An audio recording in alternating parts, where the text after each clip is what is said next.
Right, hello. People are starting to come in. I'll say what I always say. Hello, Jeremy, Ira, Elisa, Carol, Anita. Great to have you with us. I'm sorry that we're not in a nice big conference room, a nice 5-star hotel, having just had a nice coffee, but we're not. I would just like to, I'm going to introduce you to Sophie King. I'm absolutely certain you all know Sophie well. Sophie, thank you so much for putting this session together. You've assembled a fantastic, stellar panel. I'm so grateful to you. Sophie, I will hand over to you. Thank you. Thanks, Joel. So I haven't really done anything to put this together. I'm relying on these amazing people. So what we thought we'd do is I think I'm going to do like a very quick introduction to the whole Brexit immigration nightmare that we find facing us.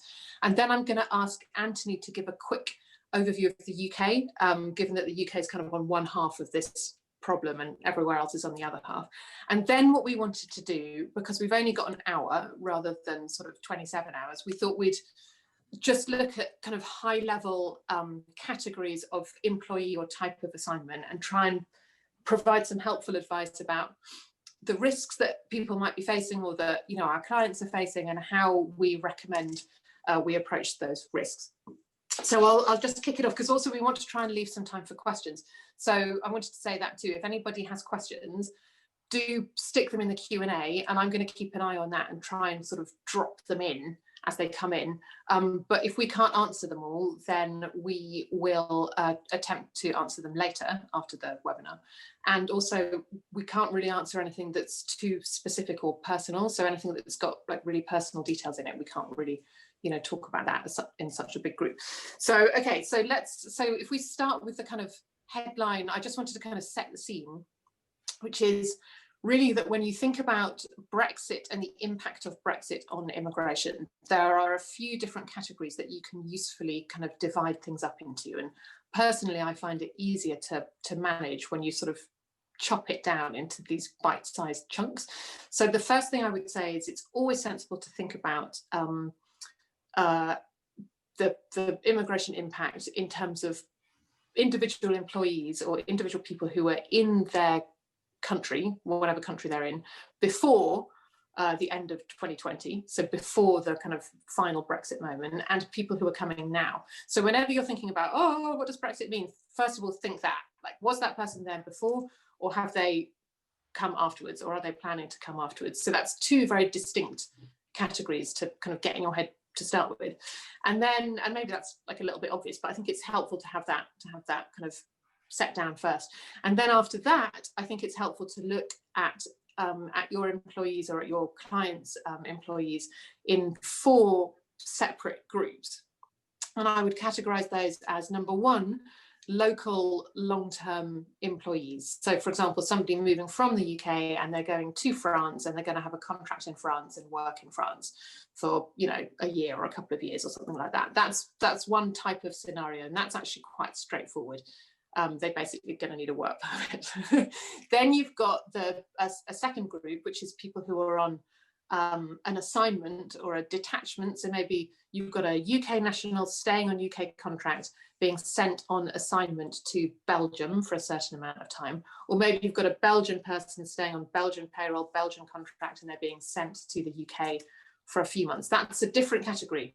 So it's pretty similar in terms of what usually needs to be done, work permit or not work permit, but it's a little bit different. So I would think of it, first of all, long-term local hires, second of all, long-term or short-term assignees. And then we get to the 2 really tricky and difficult groups of people.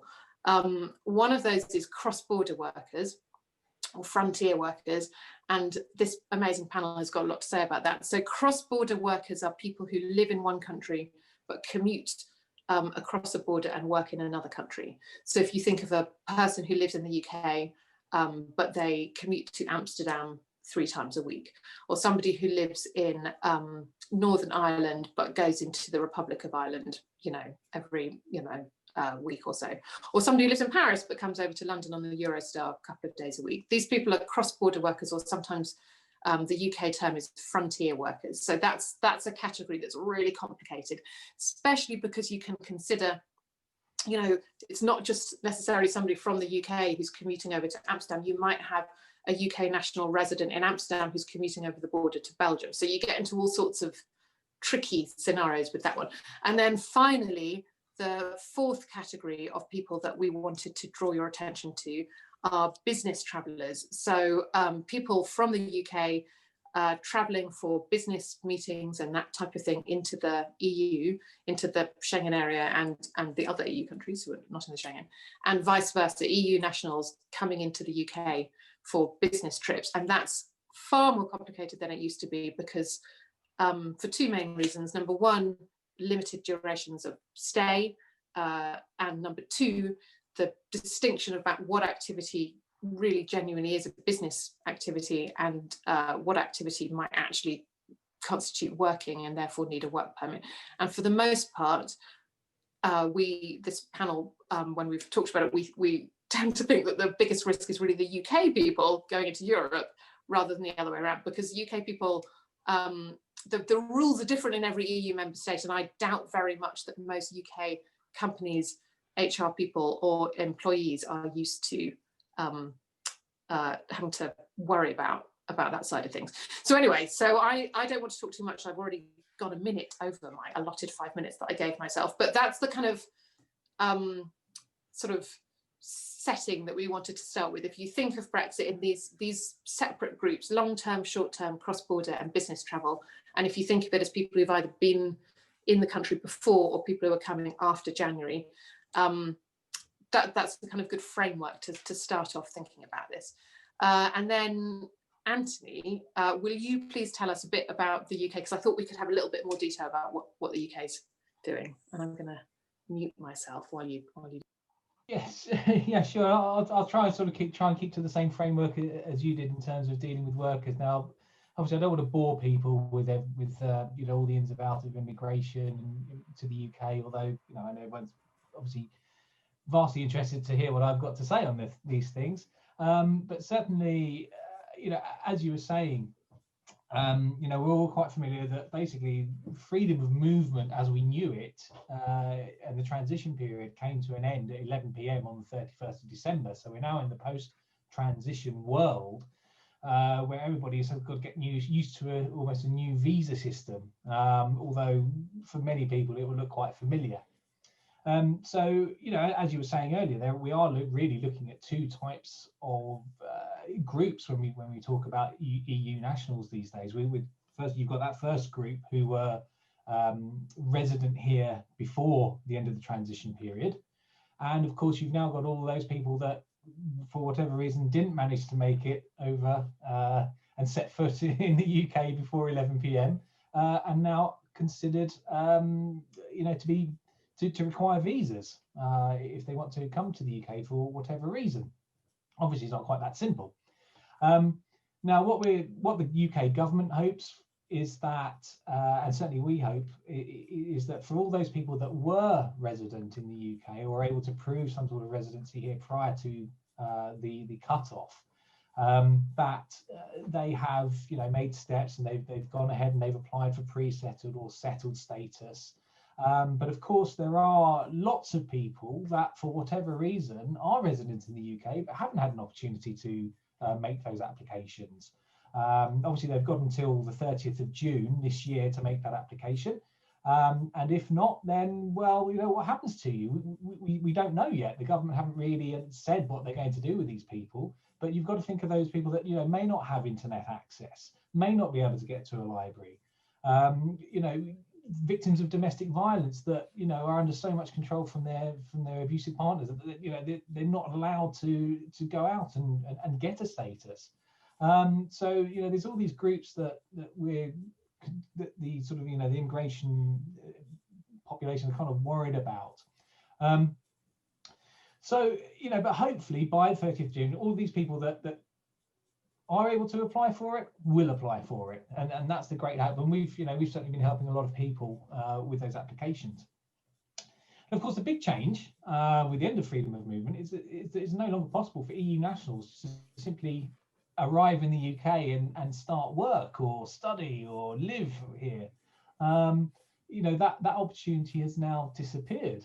If an EEA national wants to move to the UK for work or study, then they will need to apply for a visa to allow them to do that. That's the reality of the end of freedom of movement. And of course, it's quite a big challenge for companies in the UK.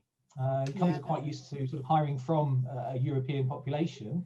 What do they need to prove their right to work? Well, it used to be a passport. That's all changing. We've certainly had a lot of inquiries through from companies who are worried about the European population. What do they need to do? You know, we are a multinational company. Perhaps we are, you know, headquartered in France or Germany or any of the other European countries. And the UK branch is exactly that. They are a branch office where perhaps 80 or 90% of their staff are European nationals. So this, you know, we've had a lot of companies now having to start thinking about, well, what do we need to do from a visa perspective to allow our staff to come to the UK and work? Of course, you've got the new points-based system that's been announced, although it looks, for anybody that's been doing immigration for a long time, it looks very, very similar to the old system, just with a few sort of tweaks here and there. So, for example, the skilled worker visa looks incredibly similar to the old Tier 2 general visa route, except that they've taken away the resident labour market test. They've lowered the skill level, so that opens up a lot more roles for that qualify for sponsorship. And of course, they've added this idea of tradable points. So they've tried to turn it back into a points scoring visa system as it was when the old points-based system was announced back in 2008. Obviously, you've got some other categories as well. So that was the skilled worker visa. You've also got the intra-company transfer visa for you know, employees that are already working for the company overseas. And we've obviously since the 1st of January, we've started to see a lot more European nationals, of course, starting to apply for these visa routes. The take-up has been relatively slow at the moment, and we think that's partly to do with a wait-and-see approach. So a lot of companies are waiting to see exactly how this is going to impact them, but also coronavirus, it's had a huge impact on movement, you know, to the UK, both from European nationals, but also from around the world. You know, until things start to get back to normal, this is just the reality of it.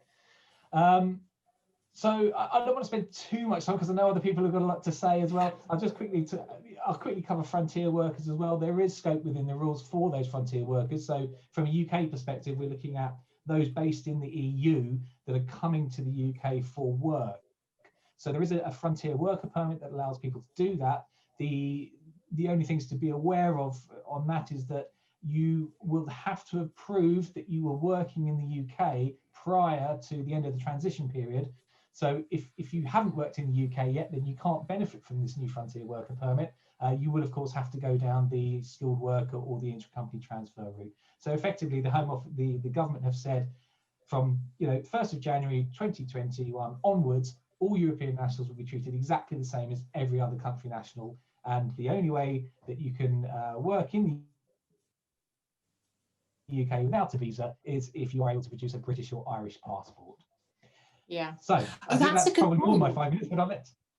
You're a genius. That was brilliant. And by the way, I completely forgot to introduce you properly, which was terrible of me. I didn't introduce myself. But Anthony is from Smithstone Walters, which is, as everybody should know, an excellent UK immigration company. So anyways, so thanks. So basically you're saying UK system has been updated. It is relatively easy to deal with, I think. The UK immigration system is quite sensible. People are gonna, if they're working, they're gonna need a skilled worker or an intra-company transfer permit. They might be able to get a frontier work permit, but only if they've been doing that sort of cross-border work since before December and can prove it, importantly. And then another important point that you just mentioned really quickly at the end, but which I realise people don't actually know, is that there is a common travel area between the Republic of Ireland and the UK. So so that's okay. Irish people are cool. They can do whatever they want, right? And vice versa. Yes, I mean, it stems from, for those who are interested in this sort of thing, it stems from the Ireland Act 1949, which actually states that Irish nationals are not treated as foreigners for, for immigration purposes effectively. So it's that right, which, you know, and that the combination of the common travel area, you know, means that if you're able to produce an Irish passport, you are treated as settled in the UK on the day you arrive. So there are far more intelligent people that know a lot more about it than I do, but that's just, you know, why Irish nationals are sort of have a unique situation within UK law, part of the Friday Agreement as well. So, you know, having an Irish passport at the moment is absolutely fantastic. It means you it's can gold. Yeah, I know. I think it's quite a big demand for Irish citizenship, actually.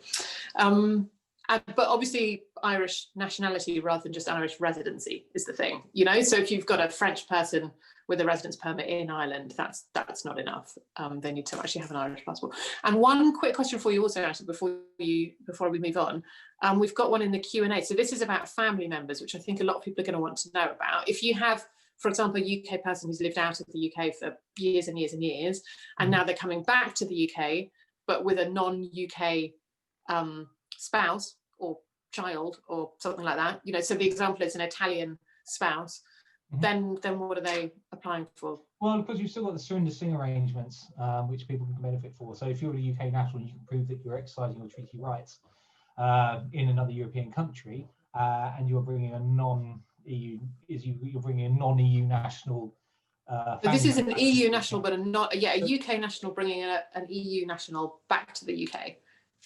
Then you would probably be looking at the Appendix FM, which is the spouse visa route. So you need to have minimum salary and stuff, right? You have to have, so you have to do an application and you have to meet some criteria. So basically the answer to your question, whoever asked this question, Dino, sorry, is yes, possible, but you know, there are criteria that you have to meet. It's not a kind of slam dunk, right? Correct. It's either you'd need to prove minimum salary of £18,600 or having savings of £62,500. Those savings would be okay. So if you're retired or something, 6 months. So for some people, you know, who are lucky enough to have that amount of savings and able to prove that, it is possible.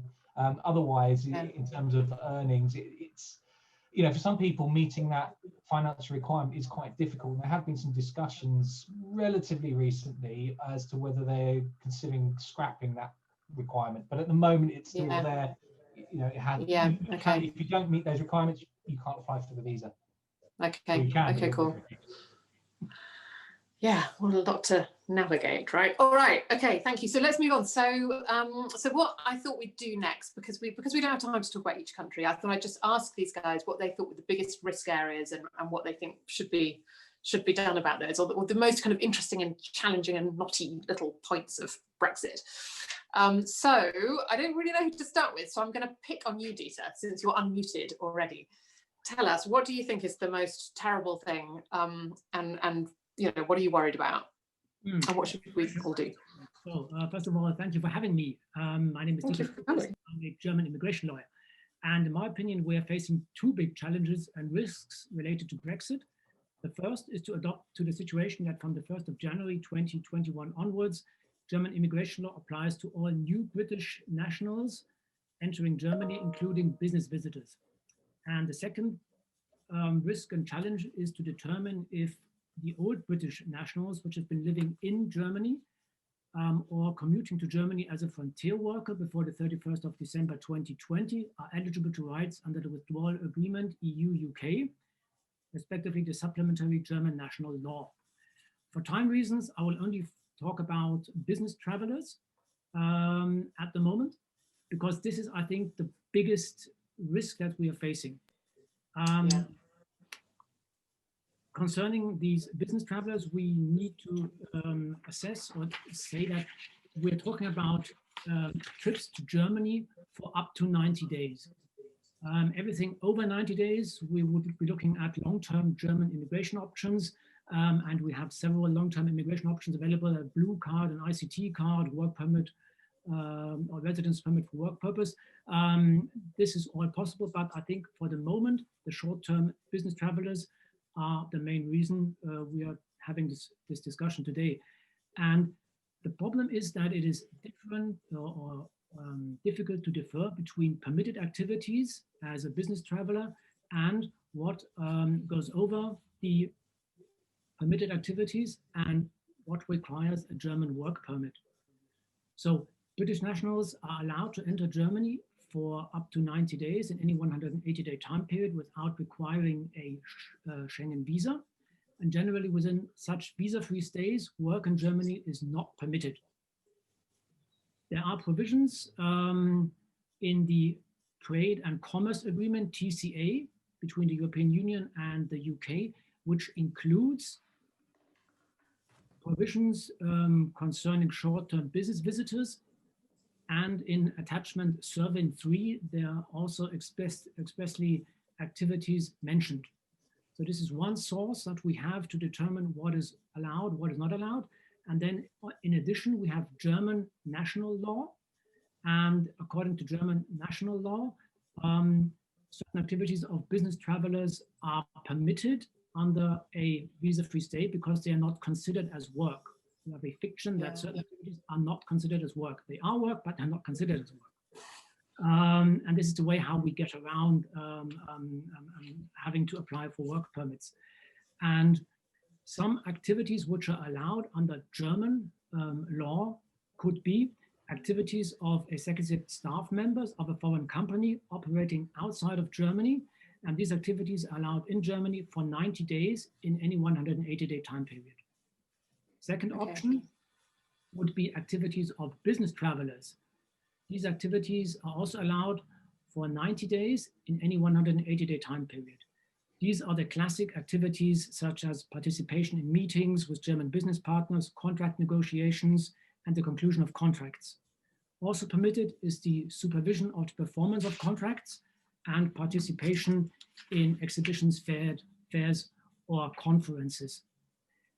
Also permitted under German immigration law is to attend a company training or to conduct a company training. This is, however, only allowed for a total of 90 days in a time period of 12 months. And fourthly, another example would be activities under a factory supply contract by a UK company at a German customer. And these activities would be allowed for 90 days in a 12 months time period as well. If the British business visitor exceeds these permitted activities or conducts them for longer than the allowed period of time, this is considered as work according to German immigration law. In these cases, a Schengen visa with work authorization must be applied for before the British national commences these activities in Germany. To obtain a Schengen visa with work authorization takes about 2 to 3 months at the German Embassy London, and the administrative fees are 80 euros. However, at the moment, it is difficult to actually obtain a personal appointment at the German Embassy London. They have shut down due to the COVID situation in the UK. So this comes on top of everything else, that it is just at the moment not possible to obtain a personal appointment. Unfortunately, in German immigration law, there's no clear differentiation between what is allowed as business travel and work, and this leaves room for interpretation.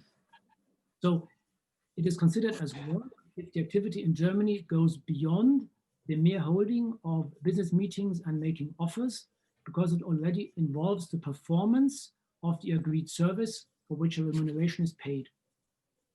This means that a business travel is not given, irrespective of the length of stay, if the purpose of travel and the activities undertaken in Germany already form part of the core occupational profile, and the carrying out of the activity already constitutes the performance of a service. This is, of course, typical legal definitions of work or business permitted activities. But the bottom line is, if somebody acts, for example, as a consultant, this is already working as a consultant. The core occupational profile is to advise people, and this is already considered as performing part of the core occupational profession of a consultant. So this would be considered as work. So if I came, so imagine, so my new life as managing director of owlimmigration.com, my new company, if I came to Germany to talk to you, Dieter, and you were my client, and I said, oh, let me come over to Germany and I'll talk to you about how to expand your immigration program or something, I'd be working, right? Even if we just went and sat somewhere together and chatted about it, that would be work, and it would be wrong of me to do it without a work permit. Well, difficult to say. If we were just having a nice chat and you were not, it wouldn't be nice. For me, then that's okay. Of course, if you were indeed providing services for which I am paying you to perform consultancy work for myself, then this could indeed be considered as work. Yes, and of course this is difficult to assess. You would need to go by a case-by-case assessment, and then look at all particulars, and then determine if this is something which can be performed as a business visitor or not. And this is the main task we are facing at the moment. And of course, we don't want to give wrong advice and encourage people to perform illegal employments in Germany. That comes on top, of course, the risk that we have as lawyers. This is the thing. So there's a comment in the chat actually from Samantha saying she's British, she has to go to many EU cities. What type of work visa would she need for lots of business trips? Well, the answer, Samantha, is if you really are on business trips and it's for less than 90 days out of 180 in the whole of the Schengen area, then you don't need any type of work visa. You can just go with your passport. But the challenge, the terrible, the difficult thing is the thing that you're doing a business trip or not. And whether it's a business trip or not depends on the rules of the. So Dieter just gave us so many examples in Germany. You know, there are some exemptions, sometimes for up to 90 days out of a 12-month period, sometimes for a particular activity, sometimes for something else. You know, those are German-specific national law rules, right? So that it would be different in France, in Belgium, in you know, in any of the 20, in Lithuania, in Hungary, in Poland, in any of these countries, the rules are going to be somewhat different, right? And a common source of guidance is the TCA. This is applicable in a new country, but it contains some wording without any. There are no guidances available, at least in Germany at the moment, how to interpret these rules and how do they relate to German national law. Like German national law, or are they applicable parallel to them? That is worth highlighting. So we are not going to go into this in a huge way, but so just in case anybody missed that, what Dieter's referring to is the Trade and Cooperation Agreement between the UK and the EU has got, it's huge. Massimo was talking, you were talking about it the other day, right? It's about 1,000 pages long or something. On page 700 and something or other, there are some instructions about what counts as business and what doesn't, but we were talking about it together and we don't see how, firstly, there seem to be some gaps, and secondly, the definition of business activities here in the TCA doesn't necessarily match with the definitions in national law. So it's a bit tricky to rely on, I think, right? Yeah, Ben, you're about to say something. Yeah, sorry, just a quick comment, but I want to kind of zoom out a little bit from what Dieter said, which is all very valid and fair. Everyone on this panel right now is an immigration aficionado. We're all immigration people. It's in our blood.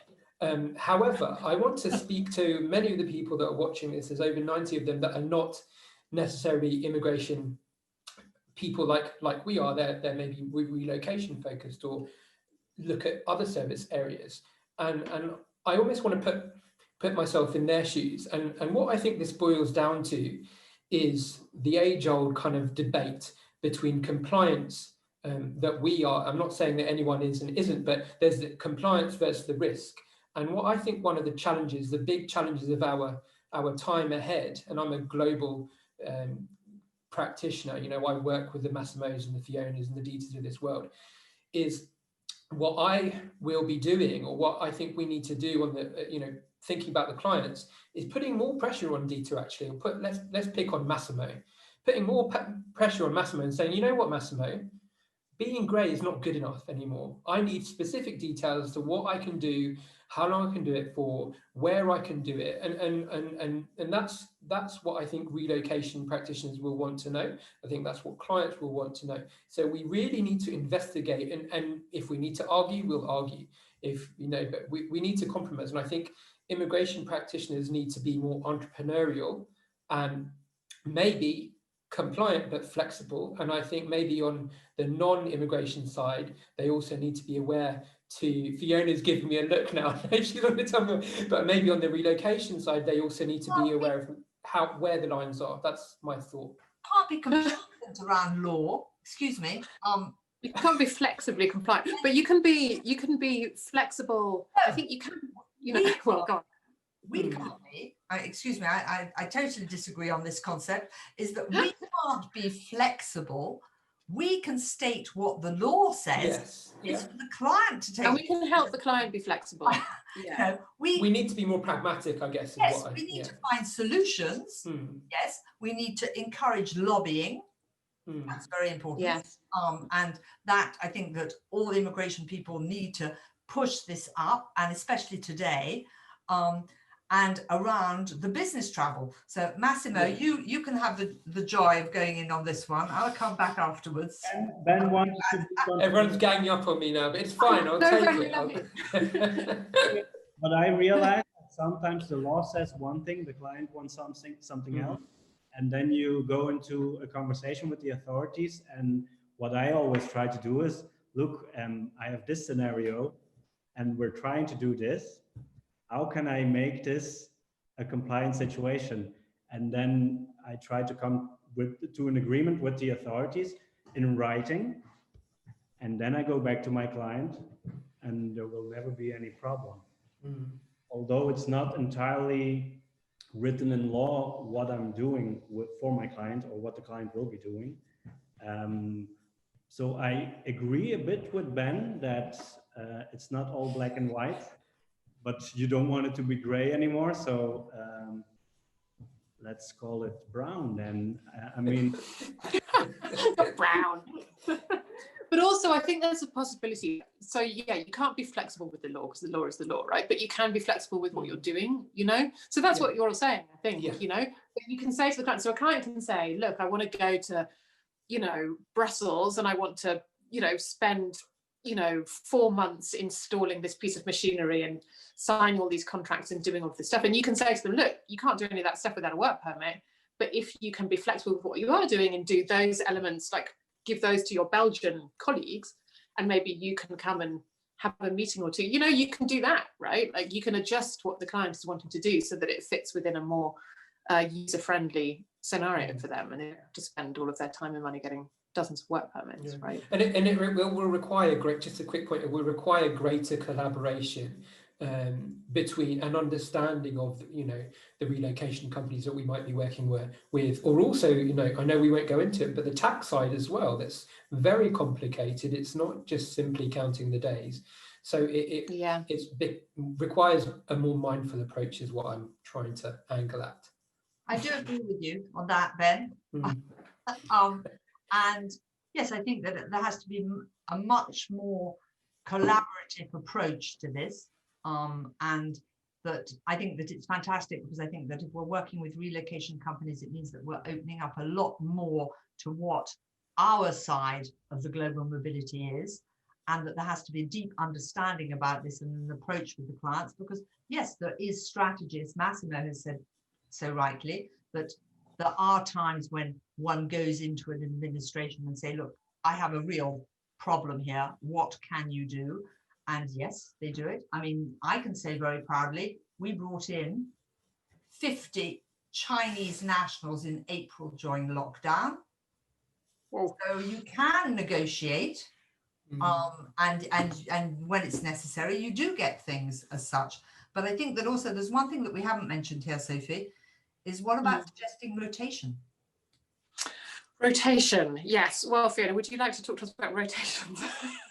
Tell us what keeps you up at night. Is it? No, it doesn't keep me up at night, but I think that there are lots of various scenarios, and there are solutions, and that relocation people and immigration people, or let's put us all into the global mobility sphere, we've all got to start thinking out of the book and finding solutions and sharing these amongst ourselves, because there are some. And one of the things which came up, I mean, years ago we talked about rotation, and then we stopped talking about rotation, and now it comes up because yes, you might be, for France, for example. Well, for France, for business trips, it's very restricted. It really is. It's commercial meetings for the benefit, not for the benefit of the French company. Yeah. Group company meetings, and it's attending trade shows, conferences. Anything outside of that, you're going to require a work permit. So it's very limited. Yeah. But we have some work permit exempted categories, like for short term, like IT engineers, engineering, a whole lot of other things, but they have to be experts. They have to be paid as experts. So you have to think about that. And that sometimes, I know we have the EU directive, which I'm sure that Massimo is going to mention about, which adds on a complication, and you're not, but it does add on another complication. So we've got posted worker, EU directive, Brexit, and that all has to be mixed up together. But sometimes you might find it quicker if you have an IT expert, that you could have just 2 rotations of under 90 days rather than trying to file a work permit, which anyway, today we can't on a detachment as a service provider. So yes, I think I think that we're getting into challenging but very interesting times, and that it's very important for us as global mobility to work very closely to see what the other countries are doing and to share our experiences. Yeah. So didn't you have some horrible case studies, Fiona, that you were going to share with us? I think you had some horrible examples of people with wives and houses and different. Did you want to, like? Yes. Well, yeah.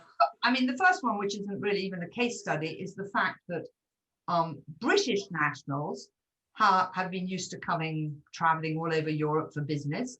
But they've also, some of them, got houses in various countries, or they've just been coming for years. So you've got to add in that time. Now, if they've got a house, some countries, they might want to sort of think about, how long have I had that house? How much have I been there? I'm an independent consultant. Could I file under the withdrawal agreement? Some of them may be able to do that. I mean, something to think about. But yes, we have various scenarios, and we have ones which are really popping up now, where you've got a British national who lives in Germany, commutes to France every week as such, but he's employed by a UK company. So what happens here with this person?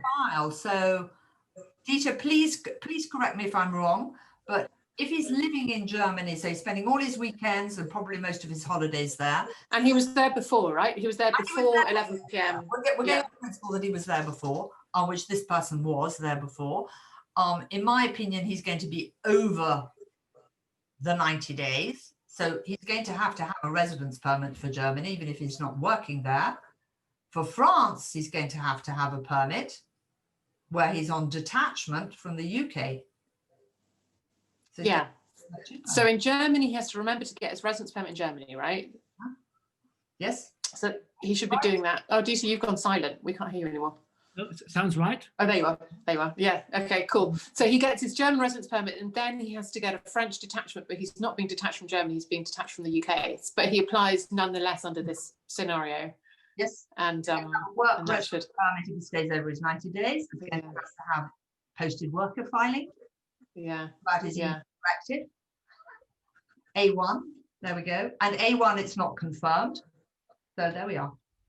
A whole load of stuff. Oh, and I did want to mention there's another comment in the chat window from Anna about Greece, saying that and I'm so sorry, I really wish I could have fitted more countries in. I feel a bit kind of old EU centric, you know, we've got like France and Belgium and Germany and stuff, but you know, couldn't do it, you know. But thank you, Anna, for this comment about Greece. So this is about saying that the special permit for pre-end of 2020 British nationals in Greece is starting to be issued now, and that's that's the thing that I should have made really clear in the introduction as well, is that EU member states have got special rules for people who were there before the end of 2020. And as long as somebody was resident in the EU member state before the end of that period, they should apply for these special permits or special registrations. They've always got until June, the end of June, to make those applications, sometimes a little bit longer. But there are different procedures in different countries, and not all EU member states have been completely clear or have provided complete guidance on how to make those applications. And even when they have, local authorities in different parts of the country may not quite have caught up yet.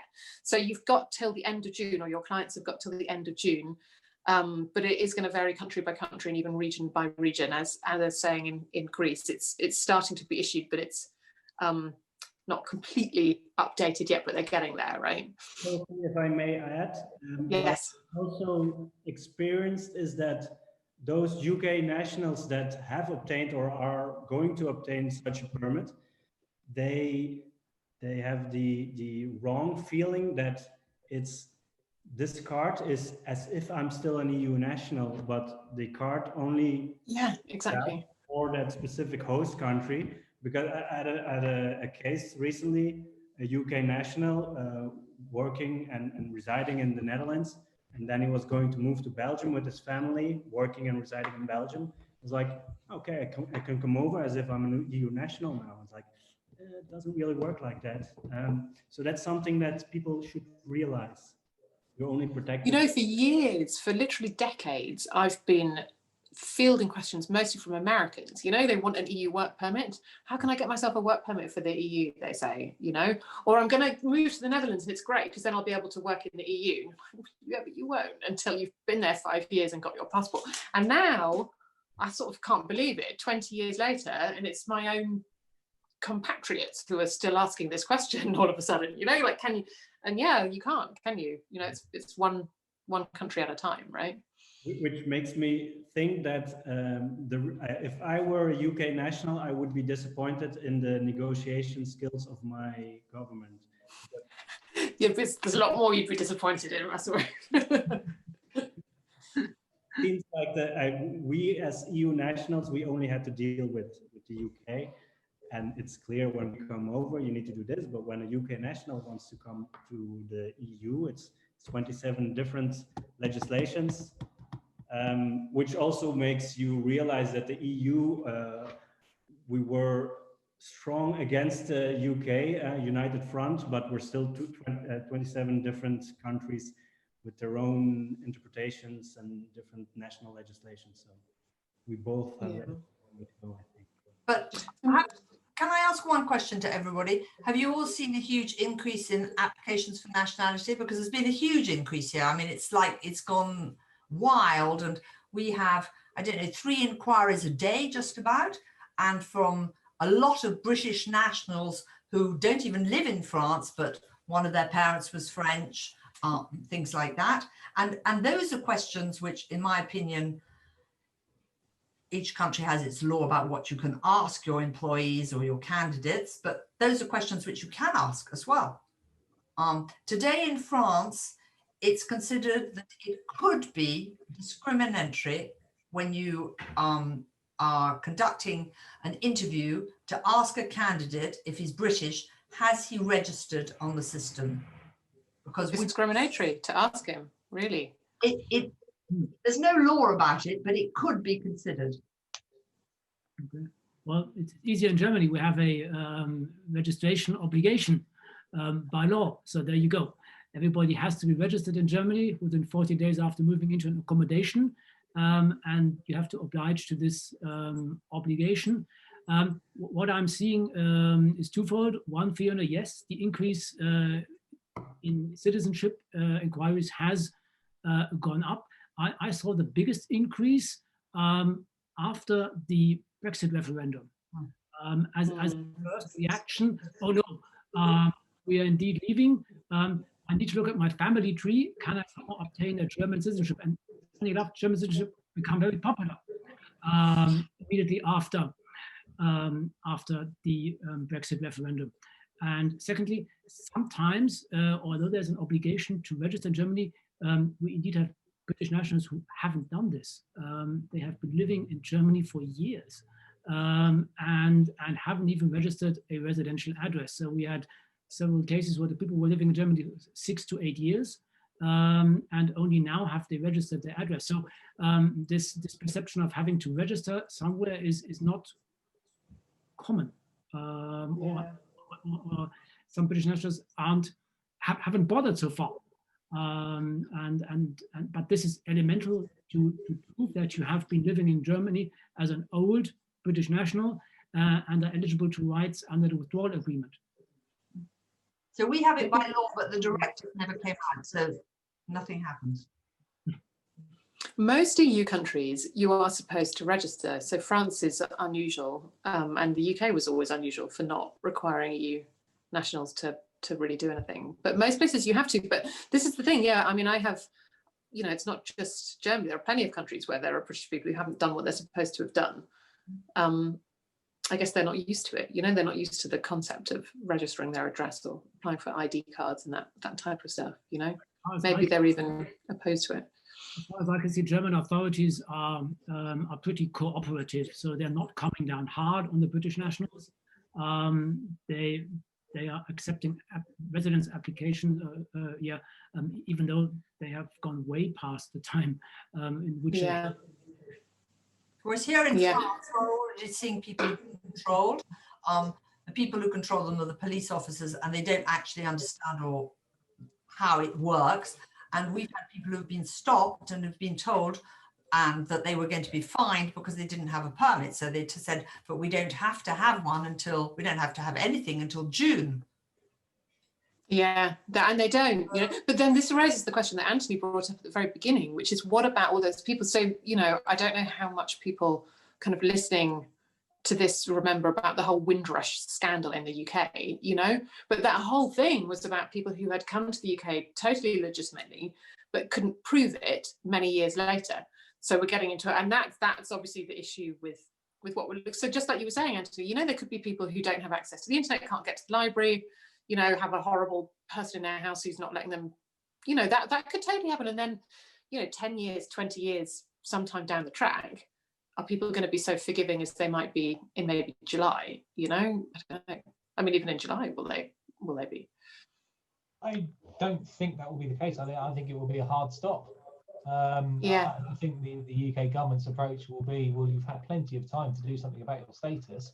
If you've chosen not to do anything, then you know, you have to suffer the consequences. But again, that doesn't answer the question of how do you deal with that population of people that cannot register, particularly vulnerable people, right? Exactly. Yeah, and that's the main sort of area of concern. I mean, you know, when you've got professionals, you know, people that travel between countries, they're generally quite intelligent. They know what they need to do, and for them, not registering is possibly down to laziness.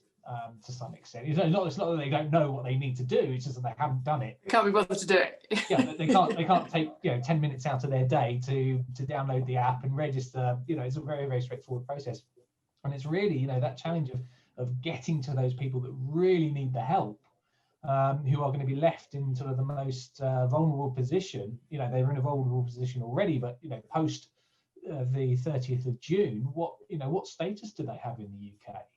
And you know, what action is the government going to take? You know, there are going to be those people that are going to be impacted by that. And at the moment, we don't have an answer for it. And you are potentially facing another potential Windrush scandal. You know, there are going to be those people that are entitled to register. The law says you can't register anymore. Well, now suddenly they're in limbo because they don't have a legal status. Are they now treated as illegal migrants? Exactly. Are they going to be deported back to, you know, a country they haven't set foot in for 30 or 40 years, perhaps? Are they going to be more scared of, you know, are they going to be more scared of being in trouble and getting caught and therefore not looking for the help that they ought to be getting? And, you know, it does seem to be a bit of a, yeah. I mean, there has been, you know, an awful lot of work done by you know, organisations that work with vulnerable people to get those people registered, to get that information out to them, and to help them. Obviously, it's been made much more difficult with COVID, people not being able to get out into the community. But those services are there, and it's just about spreading that information and encouraging people to register. It's free. It doesn't cost anything. Citizens. I know that citizens advice bureaus. There are charities out there that are targeting these people to get the information out there, to help them register, to get that status. Because once you've got the status here, you're protected. You have the right to live in the UK for as long as you want. But without that status, who knows what position you're going to be in less than 6 months' time. Yeah. So exactly. People failing to register. I think that's, So if we just so we've got, how long have we got? We've got 10 minutes left. And I want to ask Ben, I want to ask you what your thoughts on the kind of risky area. But let's just summarize quickly what people said so far. So there's the business travel, and I wanted to get back to that because there's a question now in the Q&A from Tom about a British person going to multiple different countries. Should you just apply for one Schengen visa to cover the whole trip? Because what if you're okay as a visitor in one place like Germany, but the thing you're doing is going to be not allowed in France? So the thing there, Tom, is that applying for a Schengen visa is not going to help you, because you could go and apply for a Schengen business visa to the German embassy and they might say, no, you don't need one, you're fine, you're a British national, you don't need any type of entry visa, you can come and do the stuff you're doing just on your passport, it's just business activities. But then you go to France and you'd still be in trouble. But the German, when you make your application at the German embassy, they're not going to tell you that. So if you, short answer is if you, or the big problem with business stuff, and the solution, although it's a terrible solution, but the problem is that every country is different, and you don't need a visa at all if what you're doing is business activities for less than 90 days out of 180. So the problem that the UK people have is, how the heck do they know whether the thing they're doing is business or work in the country that they're going to? And the only solution that I have for you guys is either read that TCA, the Trade and Cooperation Agreement, but even that is not going to help you. So if you want, read that, and then also either research the national law in the country that you're going to, or call one of these guys or their counterparts in the EU member. I mean, that's really that's what I would do if I was going to go to Belgium to do something. I'd call Massimo first if I wasn't sure about the thing that I was doing. And it's not very, I mean, I like calling Massimo, so actually it's a good solution for me, but it's not a very convenient solution, right? Yeah. I actually have a quick question before I do have a point as well, but this is just an idea. But sometimes I would get one solution that I was asked or looked into was the Van der Elst visa. So, for example, if I got a work permit for Belgium or France, let's say Belgium, would I potentially be able to do some work in France, Fiona, under the Van der Elst as a UK national? I don't know the answer, but so yes, if you're on an employment contract in Belgium, payroll, social security in Belgium, and you have a permit for Belgium, you may come and provide services in France under a contract agreement. If it's short term as a British national, you won't need anything except for posted workers. That is absolutely mandatory. And if it's long term, you will also have to have the residence permit in France, posted worker and residence permit, and remember the EU directive. Okay. Yeah, and there are lots of EU countries where you have to apply for Van der Elst. You can't just assume, you have to ask for it. Yeah. The Van der Elst is, I mean, we've not got loads of time, but it's one worth asking more about. So feel free to contact anyone on the panel. Knows about Van der Elst. You're sort of asking the question. The point I want to make is actually for the UK nationals in Europe at the moment, and compare and contrast the past with the present. We've had a very long period of time in the UK and the EU where we've had over a year where it's been quite simple. If you're in that country, you need to register with the local authorities. Some it's more complicated, but it's more or less that straightforward. And we've had quite a long period of time to do that. What's important to be aware of is from now until around June or July time, UK nationals have a requirement to get the Article 50 permit. That's 6 months. That's not that long a time. It's not. So we need to compare you've got loads of time and you need to do this straightforward process, to you've not got that much time at all, and this is a brand new process. So there's quite a lot of work to do. If you know a UK national in a European country, my advice would be to act very soon and very efficiently, and to contact whoever it is you're working in that country, or whoever can help you, because there's a lot of work to be done and not that much time in the next 5 months. So do think about your UK nationals that are in the country, got the registration, but need to do the next steps. I think that's something that we haven't touched on, but needs to be thought about as well. Yeah, definitely. I mean, I think one thing that happened was that, we've had years to think about this problem, but because the negotiations dragged on for so long and nobody knew if it was going to be deal or no deal, and also because we spent the last year stressing our heads off about coronavirus, it does seem that it's a bit, suddenly, suddenly there's a lot of questions and a lot of projects and a lot of work to be done.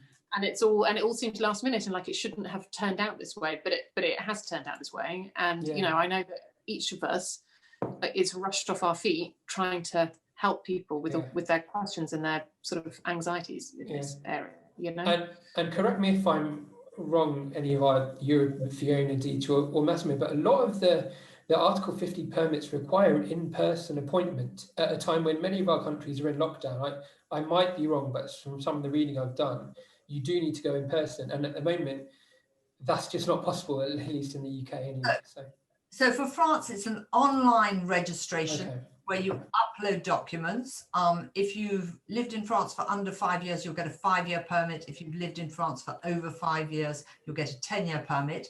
And there are categories, of course. And after that, because we practically got to the end of it now, and nobody knew what was going to happen. So basically, after that, at one moment, you will either get an email or something that will inform you that you have to go into the French Préfecture to take your fingerprints and unfortunately to give another photo. Yes, they have galleries of our photos, but that's the way it is.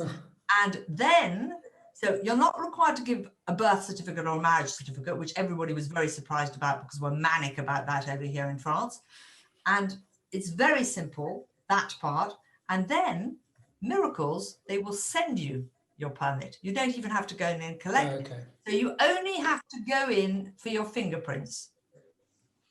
One good thing about COVID, there aren't very many good things, but one good thing is that I think it has really pushed some more remote, online, remote, not in person, not paper signature. I mean, even in the States, they were accepting applications without, the so-called wet signature for a while there, which I think is awesome, So anyway, look, we've got 3 minutes left and I have one question for you guys. Who would like to answer this? What the heck is Tad going to do about organising conferences?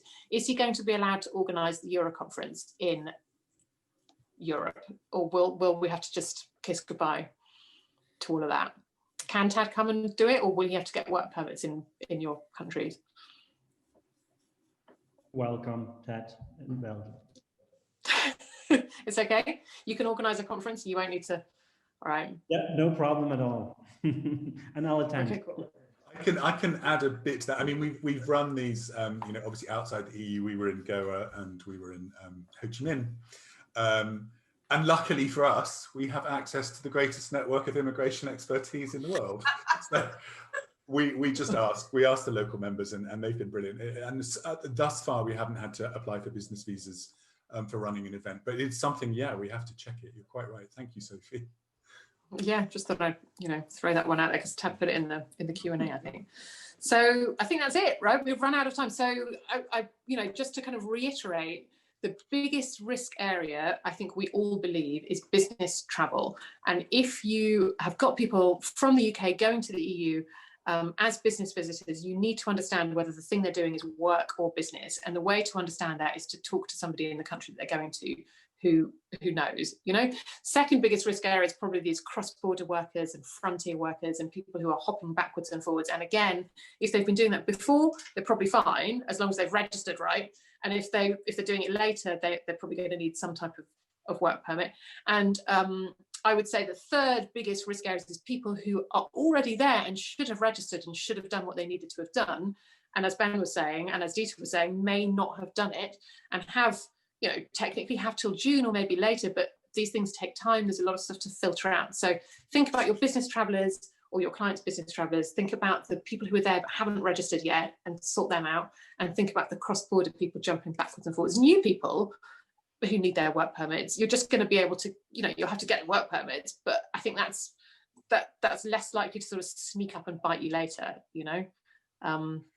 and that's all I have to say. I don't know if anybody else has any comments. May I just add one final thing on a positive note? From the 1st of January 2021, nationals have become our best friends in Germany.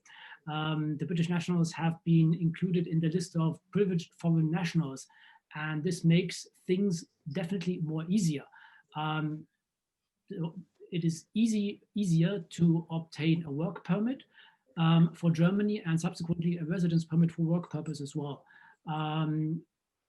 That's why I'm saying be mindful about business visitors, but this option of being included as the best friends opens up the possibility to obtain a work permit, either for a local employment in Germany, for an assignment to Germany, to a German entity, and also for an assignment to Germany without an entity to a client directly.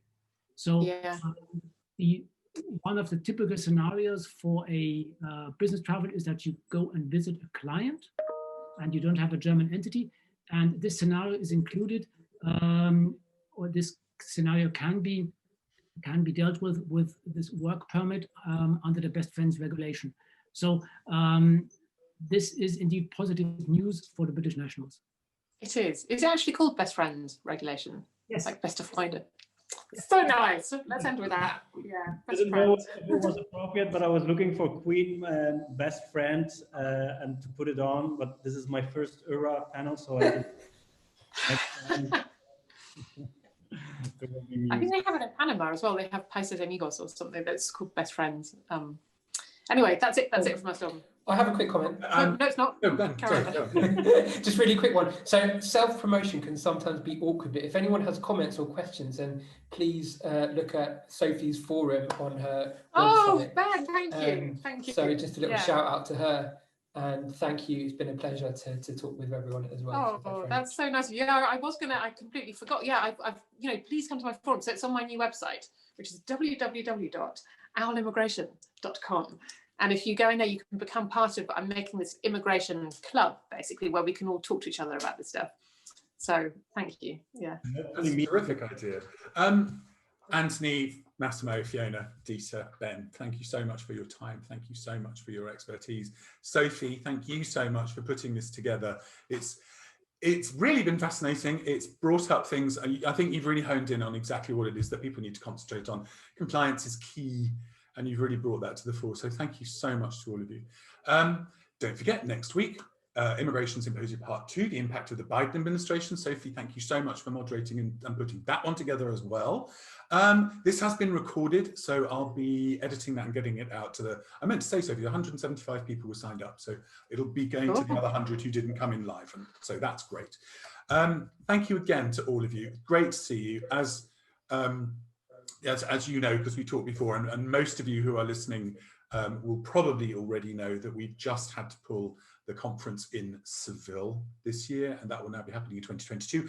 So as a consequence, we are running another virtual event at the end of April and beginning of May. And Sophie, I'd love it if we could by then maybe bring this group together again and run something about where we find ourselves like 5 months down the line. That would be awesome. But in the meantime, thank you so much. And 1700 Central European time, next Thursday, part 2. Biden. All right. Take care, everyone, and thank you so much. Thank you so much, everyone. You're all amazing. Bye. Bye-bye. Bye.